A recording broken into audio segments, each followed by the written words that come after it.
ये जो PMLN बात करती है या मुख्तलिफ रूलिंग पार्टीज के NRO चाहते हैं, इस किस्म की कोई बात नहीं है। NRO के लिए बेसिकली इमरान खान की मिन्नतें की जा रही हैं जी, लेकिन वो ना NRO लेगा, ना वो NRO टाइप का बंदा है जी, जितना मैं इमरान खान साहब को जानता हूँ। जब हमारी रिजर्व सीट्स का इशू बना था तो मैंने ये उस वक्त ही बात पिन पॉइंट की थी कि ये कानून की, आइन की लड़ाई नहीं है, ये बेसिकली 2/3 मेजोरिटी का बेसिक इशू है, जिसकी बुनियाद के ऊपर हुकूमत बहुत सारी चीजें आइन में लाना चाहेगी, खिलवाड़ करना चाहेगी। ये रिजर्व सीट्स है 27, 27 इन द नेशनल असेंबली।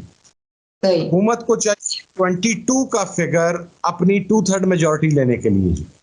अच्छा। अब अगर ये हुकूमत को मिलती तो हुकूमत के पास 2/3 मेजोरिटी आती थी, उसके जरिए हुकूमत काजी फायज ईसा साहब को वो एक्सटेंशन भी दे सकती थी। हुकूमत और भी कानून आइन के अंदर जो कोई तब्दीलियां हैं वो 2/3 मेजोरिटी से ला सकती थी।